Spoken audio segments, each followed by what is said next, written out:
ಮೊದಲಿಗೆ Shravan, very good ಭೂಮಿ, ಕಮಾನ್ good. ಆಗ ನಚ್ಚಿ, ಕಮಾನ್ ಅತ್ತಿಗೆ, ಯು ಕ್ಯಾನ್ ಡೂ ಇಟ್.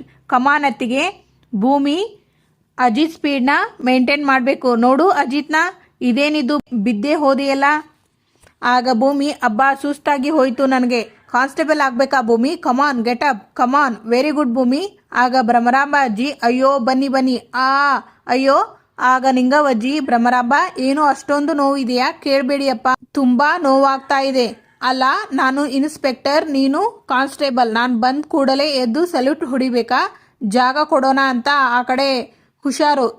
ದೇವರು ಬಂದ್ರು ನಿನ್ನ ಬಾಯಿಗೆ ಬೀಗ ಹಾಕೋಕೆ ಆಗಲ್ಲ ನೋಡು. ನನ್ನನ್ನೇ ಬಾಯಿ ಜೋರು ಅಂತ ಹೇಳ್ತಾ ಇದೀಯಾ. ಎಲ್ಲರಿಗೂ ಬಾಡಿಯಲ್ಲಿ ಬಾಯಿ ಇದ್ರೆ ನಿನ್ನ ಬಾಯೇ ಬಾಡಿಯಾಗಿ ಬಿಟ್ಟಿದೆ. ಸಂಗೀತ ಹಳ್ಳಿಗೆ ಬಂದಿದ್ದಾಗ ನಿನ್ನ ಕಾಲ್ ನೋವು, ನಿನ್ನ ಜಾಯಿಂಟ್ ಪೇನ್, ಅದು ಇದು ಅಂತ ಎಲ್ಲ ಹೇಳಿದ್ಲು. ಅದಕ್ಕೆ ವೈದ್ಯರ ಹತ್ತಿರ ನಾನು ಎಣ್ಣೆ ಮಾಡಿಸ್ಕೊಂಡು ಬಂದಿದ್ದೀನಿ. ಓ ಹೌದಾ, ಇದನ್ನ ಹಚ್ಕೊಂಡ್ರೆ ನೋವು ಸ್ವಲ್ಪ ಕಡಿಮೆ ಆಗುತ್ತೆ. ಇರು, ಗಂಟೆ ಬಾರಿಸ್ತಾರೆ. ಆಗ ರಾಮ್, ಸಂಗೀತ ಈ ಥರ ಗೋಳು ಹೀಕೋದನ್ನ ನಮ್ಮಮ್ಮನ್ನ ನೋಡಿ ಕಲ್ಕೋಬೇಕು. ಅದೇನೋ ಸರಿ ರೀ, ಆದರೆ ಪಾಪ ದೇವಯಾನಿ, ಅವಳನ್ನ ನೋಡಿದ್ರೆ ಅಯ್ಯೋ ಅನ್ಸುತ್ತೆ, ಅವಳಿಗೆ ಕೆಲಸ ಮಾಡಿ ಗೊತ್ತೇ ಇಲ್ವಲ್ಲ ರೀ. ಆಗ ದೇವಯಾನಿ, ಕರೆದ್ರ, ಗಂಟೆ ಬಾರಿಸಿದೆ ಅಂದರೆ ಕರೆದೆ ಅಂತಾನೆ ಅರ್ಥ, ಅಲ್ಲಿಂದ ಬರಬೇಕಲ್ಲಮ್ಮ. ಈ ಎಣ್ಣೆ ತಗೊಂಡು ನಿಮ್ಮತ್ತೆ ಕಾಲಿಗೆ ಹಚ್ಚು, ಸ್ವಲ್ಪ ಮಸಾಜ್ ಮಾಡು. ಇನ್ನೇನು ನಾನಾ, ನಿಮ್ಮ ತಾತ ಬರ್ತಾನೇನೆ ಮಸಾಜ್ ಮಾಡೋಕೆ, ಬಂದ್ ಮಾಡು ಅತ್ತೆ, ಕಾಲಿಡಿ, ಪರವಾಗಿಲ್ಲ ಕಾಲಿಡಿ ಅತ್ತೆ, ಮೆತ್ತೆಗೆ ಕೂತ್ಕೊಳ್ಳಿ ನೀವು ಆರಾಮಾಗಿ. ಏನೆನ್ನೆ ಅಮ್ಮ ಇದು ಅಂತಾರೆ ಭ್ರಮರಾಂಬ ಅಜ್ಜಿ. ನಿಂಗವ್ವಜ್ಜಿ, ನನ್ನ ಬೀಗತಿ ಕಾಲ್ನೇ ಮುರಿತಿಯಲ್ಲೇ ನೀನು, ಎದ್ದು ಹೋಗು. ಹೀಗ ಮಸಾಜ್ ಮಾಡೋದು, ಇಲ್ಲಿ ಕೊಡಿ, ಇಲ್ಲಿ ಕೊಡು ಅದನ್ನ. ಅಯ್ಯೋ ನೀವ್ಯಾಕೆ, ಬನ್ನಿ ಬನ್ನಿ ಈ ಕಡೆ ಇಡು.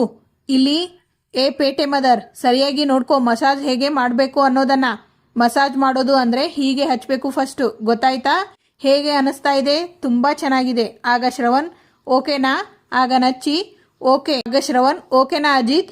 ಆಗ ಅಜಿತ್, ಮಾವ ಈ ಡ್ರಿಲ್ದು ಮೇನ್ ಗೋಲ್ ಹೇಳ್ಬಿಡ್ತೀನಿ. ಈ ಪಾಯಿಂಟ್ ಇಂದ ನಚ್ಚಿ ಕೈನ ಟಚ್ ಮಾಡಿ ತಿರ್ಗಾ ಮತ್ತೆ ಇಲ್ಲಿಗೆ ಬಂದು ನಿಂತ್ಕೊಳ್ಳೋದು. 10 ಸೆಕೆಂಡ್ಸ್ ಅಲ್ಲಿ ಮುಗಿಸ್ಬೇಕು. ಇದನ್ನ ಅಚೀವ್ ಮಾಡಬೇಕು ಅಂದ್ರೆ ದೇಹದಲ್ಲಿ ಸೂಪ್ ಜಾಸ್ತಿ ಇರಬೇಕು. ಬೇಕಂದ್ರೆ ಒಂದ್ಸಲಿ ಮಾಡಿ ತೋರಿಸ್ತೀನಿ. ಯಾಕಂದ್ರೆ ಕೆಲವೊಬ್ರು ಮನುಷ್ಯರ ಕೈಯಲ್ಲಿ ಆಗದೆ ಇರುವಂತದ್ದು ಇವರು ಹೇಳಿ ನನ್ನ ಕೈಯಲ್ಲಿ ಮಾಡಿಸ್ತಾ ಇದ್ದಾರೆ ಅಂತ ಭ್ರಮೆಯಲ್ಲಿ ಇರ್ತಾರೆ. ಹಾಗಾಗಿ ನಚ್ಚಿ ರೆಡಿ, ಮಾವ ಟೈಮ್ ಆನ್ ಮಾಡಿ. ಆಗ ಶ್ರವಣ್, 5 ಸೆಕೆಂಡ್ಸ್ ಹೇಳಿದ್ದಕ್ಕಿಂತ ಅರ್ಧ ಸೆಕೆಂಡಲ್ಲೇ ಮುಗಿಸ್ಬಿಟ್ಟ. ಆಗ ಭೂಮಿ, 5 ಸೆಕೆಂಡ್, 3 ಸೆಕೆಂಡ್ಗೆ ಮುಗಿಸಿದ್ರು ಮುಗಿಸ್ಬಿಡ್ತೀನಿ, ವಿಸಿಲ್ ಹೊಡಿರಿ, ಕಮಾನ್ ಕಮಾನ್ ಭೂಮಿ.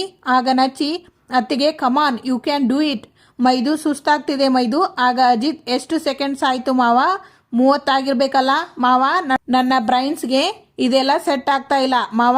ಈ ವ್ಯಕ್ತಿಗೆ ಟ್ರೈನ್ ಮಾಡೋದಕ್ಕೆ ಈ ಹತ್ತಿರದಲ್ಲಿ ನರ್ಸರಿ UKG ಟ್ರೈನ್ ಮಾಡುವಂತ PT ಮಾಸ್ಟರ್ಗಳು ಇರ್ತಾರೆ, ಮಕ್ಕಳಿಗೆ ಹೇಳಿಕೊಡ್ತಾರಲ್ಲ ಅಂತವರನ್ನ ಕರೆಸಿ ಟ್ರೈನ್ ಮಾಡಿಸಿ. ಆಗ ಭೂಮಿ ಮತ್ತೆ ಸ್ಟಾರ್ಟ್ ಮಾಡ್ತಾರೆ. ಆಗ ನಿಂಗವ್ವಜ್ಜಿ, ನೋವಾಗ್ತಾ ಇದೆಯಾ? ಹಿತವಾಗಿದೆಯಾ? ಚೆನ್ನಾಗಿದೆಯಾ? ಇನ್ನೆಲ್ಲಿದೆ ನೋವು ಹೇಳಿ ಭ್ರಮರಾಂಬ. ಇದೇನಿದು ಮೆಗಾ ಸೀರಿಯಲ್ ಮುದುಕಿ ತರ ಕಣ್ಣೀರು ಹಾಕ್ತಾ ಇದ್ದಿ? ನನ್ನ ಮಗನ ನಿನ್ನಿಂದ ದೂರ ಮಾಡಿ ತಪ್ಪು ಮಾಡ್ಬಿಟ್ನಾ ನಾನು? ಆಗ ನಿಂಗವ್ವಜ್ಜಿ, ನಾನು ರಾಮನಿಗೆ ಜನ್ಮ ಕೊಟ್ಟ ತಾಯಿ, ಆದರೆ ನೀನು ಜೀವನ ಕೊಟ್ಟ ತಾಯಿ. ಅವತ್ತು ನನ್ನ ಮಗ ನನ್ನನ್ನು ಬಿಟ್ಟು ಊರನ್ನ ಬಿಟ್ಟು ಹೋದಾಗ ನಿನ್ನ ಮೇಲೆ ಕೋಪ ಬಂದಿದ್ದು ನಿಜ, ಆದರೆ ನಾನೆಷ್ಟು ನಿನ್ನನ್ನು ತಪ್ಪಾಗಿ ತಿಳ್ಕೊಂಡಿದ್ದೆ ಅನ್ನೋದನ್ನು ನನ್ನ ಸೊಸೆ ನನಗೆ ತಿಳಿಸಿ ಹೇಳಿದ್ಲು. ನೀನೇ ಒಂದು ಕ್ಷಣ ಯೋಚನೆ ಮಾಡು, ನನ್ನ ಮನೆಯಲ್ಲೂ ಅವನಿಗೆ ಜಾಗ ಇಲ್ಲ. ನೀನು ಅವನಿಗೆ ಜಾಗ ಕೊಡದೆ ಹೋಗಿದ್ದಿದ್ರೆ ಅವನ ಬದುಕು ಈಗ ಏನಾಗಿರ್ತಾ ಇತ್ತು? ಭ್ರಮರಾಂಬ, ತಾಯಿಯಾಗಿ ನಾನು ಸೋತಿದ್ದೀನಿ ಕಣೆ, ಅತ್ತೆಯಾಗಿ ನೀನು ನನ್ನ ಮಗನ್ನ ಬದುಕಿಸಿದ್ದೀಯಾ. ನನ್ನ ಮಗನ ರೂಪದಲ್ಲಿ ನಿನಗೊಬ್ಬ ಮಗ ಸಿಕ್ಕಿದ್ದಾನೆ, ನಿನ್ನ ಮಗಳ ರೂಪದಲ್ಲಿ ನನಗೊಬ್ಬಳು ಮಗಳು ಸಿಕ್ಕಿದ್ದಾಳೆ. ಹೀಗೆ ಅನ್ಕೊಂಡು ನಾವಿಬ್ಬರು ಸಂತೋಷ ಪಡಬೇಕು ನೋಡು. ಹಾಗೆ ಇನ್ನೊಂದು ವಿಷಯ, ನಮ್ಮ ಆರೋಗ್ಯನ ನಾವೇ ನೋಡ್ಕೋಬೇಕು. ಮಕ್ಕಳು ಇದ್ದಾರೆ, ಮೊಮ್ಮಕ್ಕಳು ಇದ್ದಾರೆ, ಅವ್ರು ಸೇವೆ ಮಾಡ್ತಾರೆ ಅಂತ ಎಲ್ಲೋ ಮೂಲೆಯಲ್ಲಿ ಬಿದ್ಕೊಂಡು ಅವ್ರ ಹತ್ರ ಸೇವೆ ಮಾಡಿಸ್ಕೋಬಾರ್ದು. ಚೆನ್ನಾಗಿರುವಾಗಲೇ ಆ ಪರಮಾತ್ಮನ ಪಾದ ಸೇರ್ಕೋಬೇಕು. ಆಗಲೇ ನಿನಗೂ ನೆಮ್ಮದಿ, ನಮಗೂ ನೆಮ್ಮದಿ. ಏನಂತೀಯ? ಕರೆಕ್ಟ್ ಕಣೆ. ಈಗ ನೀನು ಹೇಳೋದು ಇನ್ಮೇಲೆ ಹುಷಾರಾಗಿ ಇರ್ತೀನಿ. That is the good girl. ಇನ್ನೊಂದು ಸ್ವಲ್ಪ ಹಚ್ಚಲಾ? ಆಗ ಅಜಿತ್, ವರ್ಕೌಟ್ ಹೊಸದಾಗಿ ಮಾಡ್ತಾ ಇರೋದ್ರಿಂದ ಬಾಡಿ ಅಡಾಪ್ಟ್ ಆಗೋಕೆ ಸ್ವಲ್ಪ ಟೈಮ್ ತಗೊಳುತ್ತೆ. ಬಾಡಿ ಪೇನ್ ಜಾಸ್ತಿ ಇರುತ್ತೆ. 1-2-3 ದಿನ ಸ್ವಲ್ಪ ಬಿಸಿ ಬಿಸಿ ನೀರು ಸ್ನಾನ ಮಾಡು, ಎಲ್ಲ ಸರಿ ಹೋಗುತ್ತೆ. ಅದಕ್ಕೆ ಈ ಥರ ಕೊಂಡು ಕೂತ್ಕೊಳ್ಳೋದು ಕರೆಕ್ಟ್ ಅಲ್ಲ ಅನಿಸ್ತಾ ಇದೆ. ಸಾಹೇಬ್ರೆ, ನಿಮ್ಗೊಂದು ವಿಷಯ ಗೊತ್ತಾ? ಇವತ್ತು ಅಪ್ಪಂದರ ದಿನ ಅಷ್ಟೇ ಅಲ್ಲ, ನಾನು ನಿಮ್ಮ ಹತ್ರ ಒಂದು ಸತ್ಯ ಹೇಳಬೇಕು. ಕಾನ್ಸ್ಟೇಬಲ್ ಆಗೋದು ನನ್ನ ಅಪ್ಪನ ಕನಸಲ್ಲ, ನನ್ನ ಕನಸು. ಹೌದು, ಒಂದು ದಿವಸ ನನ್ನ ಅಪ್ಪ ಬಂದು, ಮಗಳೇ ನೀನು ಏನಾಗಬೇಕು ಅಂತ ಕೇಳಿದ್ರು. ಅಪ್ಪ, ಕಾನ್ಸ್ಟೇಬಲ್ ಆಗೋದೇ ನನ್ನ ಕನಸು ಅಂತ ಹೇಳಿದೆ. ಅವತ್ತಿಂದ ಆ ಕನಸನ್ನ ನಮ್ಮಪ್ಪನ ಕನಸನ್ನಾಗಿ ಮಾಡಿಕೊಂಡ್ರು. ಸಾಹೇಬ್ರೆ, ನಮ್ಮಪ್ಪ ಮಾಡ್ತಾ ಇದ್ದಿದ್ದು ಕೂಲಿ ಕೆಲಸನೇ. ಆದರೆ ಒಂದಿನಾನು ನಾಳೆ ಬಗ್ಗೆ ಯೋಚನೆ ಮಾಡದೆ 4 ಕಾಸು ಕೂಡಿ ಇಡದೆ ಅವ್ರು ದುಡ್ದಿದ್ದು ಎಲ್ಲ ದುಡ್ಡನ್ನು ನನ್ನ ಕನಸಿಗೆ ದಾರೆ ಎರೆದ್ರು. ಅವರು ಇದ್ದಾಗ ಅವರ ಮಹತ್ವ ನನಗೆ ಗೊತ್ತಾಗ್ಲಿಲ್ಲ ಸಾಹೇಬ್ರೆ. ಈಗಿನ ಕಾಲದಲ್ಲಿ ಸ್ವಂತ ಅಣ್ಣ ತಮ್ಮಂದಿರ ಮಕ್ಕಳಿಗೆ ಒಂದು ಚಾಕ್ಲೇಟ್ ಕೊಡಿಸೋದಕ್ಕೆ ಯೋಚನೆ ಮಾಡ್ತಾರೆ. ಆದರೆ ನನ್ನ ತಂದೆಗೆ ನಾನು ಸಾಕು ಮಗಳು. ಆದರೂ ಅವರು ಯಾವತ್ತೂ ನನ್ನ ಸಾಕು ಮಗಳ ಥರ ನೋಡ್ಕೊಂಡೇ ಇಲ್ಲ. ಹೆತ್ ಮಗಳಿಗಿಂತ ಹೆಚ್ಚಾಗೇ ನೋಡ್ಕೊಂಡ್ರು. ಅಷ್ಟೇ ಅಲ್ಲ ಸಾಹೇಬ್ರೆ, ದಿನಕ್ಕೆ 100 ಸಲ ಮಗಳೇ ಮಗಳೇ ಅಂತ ಬಾಯಿ ತುಂಬ ಪ್ರೀತಿಯಿಂದ ಕರಿತಾ ಇದ್ರು. ನನಗೋಸ್ಕರ ಅವರ ಇಡೀ ಬದುಕನ್ನೇ ತ್ಯಾಗ ಮಾಡಿದ್ರು. ಅಂತ ತಂದೆಗೆ ಕೊನೆಗೂ ನಾನು ಏನು ಮಾಡೋಕ್ಕೂ ಆಗಲೇ ಇಲ್ವಲ್ಲ ಸಾಹೇಬ್ರೆ. ಉಪಕಾರ ಪ್ರತಿ ಉಪಕಾರ, ಗಿವ್ ಆ್ಯಂಡ್ ಟೇಕ್ ಕಾನ್ಸೆಪ್ಟ್ ಅಪ್ಪ ಮಕ್ಕಳ ರಿಲೇಶನ್ಶಿಪ್ ಅಲ್ಲಿ ಬರಲ್ಲ ಭೂಮಿ. ಆ ರಿಲೇಶನ್ಶಿಪ್ಪು ತುಂಬಾ ಸೆಲ್ಫ್ಲೆಸ್ ಆಗಿ ಇರುತ್ತೆ. ಆ್ಯಂಡ್ ನಿನ್ನ ಕನಸಿಗೋಸ್ಕರ ನಿನ್ನ ತಂದೆ ಎಷ್ಟು ಕಷ್ಟಪಟ್ಟರು ಪಾಪ. ಈಗ ಅವರು ನಮ್ಮ ಜೊತೆ ಇಲ್ಲ. ಬಟ್ ಅವರ ಆತ್ಮಕ್ಕೆ ಶಾಂತಿ ಸಿಗಬೇಕು ಅಂತ ಹೇಳಿದ್ರೆ ನೀನೇನು ಮಾಡಬಹುದು ಹೇಳು? ಹೇಳಿದ್ನಲ್ಲ ಸಾಹೇಬ್ರೆ, ನನ್ನ ಕನಸೇ ನಮ್ಮಪ್ಪನ ಕನಸು ಆಗಿತ್ತು. ಹೇಗಾದರೂ ಮಾಡಿ ಅದನ್ನು ನಾನು ನನಸು ಮಾಡಬೇಕು. ನಾನು ಕಾನ್ಸ್ಟೇಬಲ್ ಆಗಬೇಕು. ಭೂಮಿ, ನೀನು ಅಳ್ತಾ ಇದ್ದಾಗ ನಿಮ್ಮ ತಂದೆ ಏನು ಮಾಡ್ತಾ ಇದ್ರು? ನಾನು ಅಳೋದನ್ನು ನೋಡಿದ್ರೆ ನನ್ನ ತಂದೆ ಒದ್ದಾಡಿ ಬಿಡ್ತಾ ಇದ್ರು ಸಾಹೇಬ್ರೆ. ಯಾಕೆ ಮಗಳೇ ಏನಾಯ್ತು ಅಂತ ಕೇಳುವಾಗಲೇ ಅವರ ಕಣ್ಣು ತುಂಬಿಕೊಂಡು ಬಿಡ್ತಾ ಇತ್ತು. ನನ್ನ ಅಪ್ಪನ ಮುಂದೆ ನಾನು ಯಾವಾಗಲೂ ನಗ್ನಗ್ತಾ ಓಡಾಡ್ಕೊಂಡು ಇರಬೇಕಿತ್ತು. ಅದೇ ಅವರಿಗೆ ಸಂತೋಷ. ಈಗಲೂ ನಿಮ್ಮ ತಂದೆ ನಿನ್ನ ನೋಡ್ತಾ ಇದ್ದಾರೆ. ನೀನು ಈ ಥರ ದುಃಖ ಮಾಡಿಕೊಂಡು ಅಳೋದು ಅವರಿಗೆ ಕಾಣಿಸ್ತಾ ಇದೆ. ಆಗ ರಾಮ್, ಅಪ್ಪು ಕಾಲ್ ಮಾಡ್ತಾ ಇದ್ದಾಳೆ. ಹೌದಾ, ರಿಸೀವ್ ಮಾಡಿ. ಹಲೋ ಅಪ್ಪು, ಸ್ಪೀಕರ್ ಆನ್ ಮಾಡ್ರಿ. ಹ್ಯಾಪಿ ಫಾದರ್ಸ್ ಡೇ ಅಪ್ಪ. Thank you Appu. Thank you Appu. ಆದರೆ ಈ ಸೆಲೆಬ್ರೇಷನಲ್ಲಿ ನೀನು ಇದ್ದಿದ್ರೆ ತುಂಬ ಚೆನ್ನಾಗಿ ಇರೋದು. ನಿನ್ನನ್ನು ತುಂಬ ಮಿಸ್ ಮಾಡ್ತಾ ಇದ್ದೀವಿ. ಸಾರಿ ಅಪ್ಪ, ಒಂದು ಬಿಸ್ನೆಸ್ ಟೂರ್ ಮೇಲೆ ನಾನು ಮತ್ತು ನನ್ನ ಗಂಡ ಡೆಲ್ಲಿಗೆ ಟ್ರಿಪ್ಗೆ ಬಂದಿದ್ದೀವಿ. ಅದಕ್ಕೆ ನೋಡಿ ನಾನು ಅಲ್ಲಿ ಬಂದಿಲ್ಲ ಅಂತ ಹೇಳಿ ನಿಮಗೆ ಕೇಕ್ ಕಳಿಸಿದ್ದೀನಿ. ಸಾರಿ ಅಪ್ಪ. ಪರವಾಗಿಲ್ಲ ಮಗಳೇ, ನೀನು ಟೂರ್ ಮುಗಿಸ್ಕೋ. ಊರಿಗೆ ಬಂದ ತಕ್ಷಣ ಕಂಪಲ್ಸರಿ ಮನೆಗೆ ಅಟೆಂಡೆನ್ಸ್ ಹಾಕಬೇಕು. ಶೋರ್.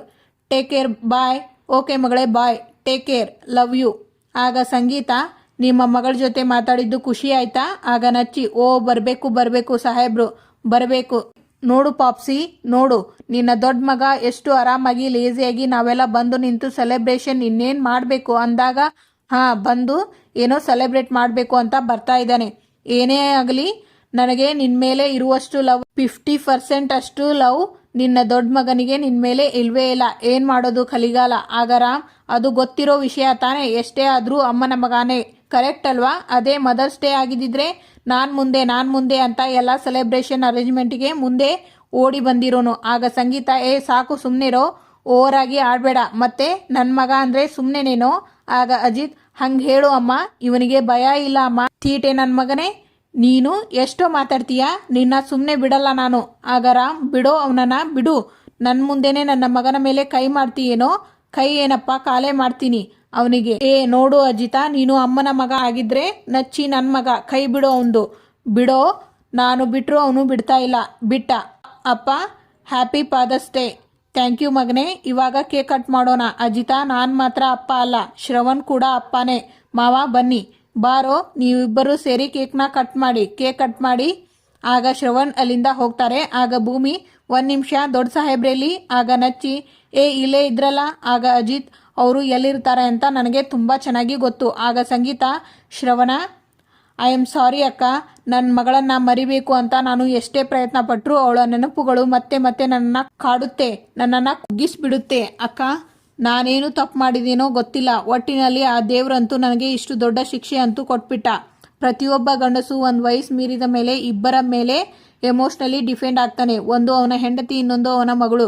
ನನಗೆ ನನ್ನ ಹೆಂಡತಿ ಇದ್ದಾಳೆ. ಆದರೆ ಇವತ್ತಿಗೆ ಇಲ್ಲಿನ ಸಂಚಿಕೆ ಮುಕ್ತಾಯವಾಗುತ್ತದೆ. ಮುಂದಿನ ಸಂಚಿಕೆಯಲ್ಲಿ ಆಗ ಭೂಮಿ ಜನ್ಮ ಕೊಟ್ಟಿದ್ರೆ ಮಾತ್ರ ನಾ ತಂದೆ ಅಂತ ವಕೀಲರ ಸ್ಟೈಲಲ್ಲಿ ಪ್ರಶ್ನೆ ಕೇಳೋ ನೀವು ಜನ್ಮ ಕೊಡದೆ ಹೋದರೂ ನಾನೇ ನಿಮ್ಮ ಮಗಳು ಅಂತ ಬದುಕ್ತಾ ಇದ್ದೀನಿ. ಆಗ ಶಾರದಾ ಅವರು ಶ್ರವಣ್ ಕೈ ತಗೊಂಡು ಭೂಮಿ ಕೈ ಮೇಲೆ ಇಡ್ತಾರೆ. ಆಗ ಶ್ರವಣ್, ಏನ್ ಹೇಳೋದಕ್ಕೆ ಹೊರಟಿದೀಯಾ ಶಾರದಾ? ಭೂಮಿ ನಮ್ಮ ಮಗಳು ಅಂತಾನ? ಹೌದು ಅಂತಾರೆ ಶಾರದಾ. ಅವಾಗ ಶಾಕ್ ಆಗ್ತಾರೆ Devayani. Thank you for watching.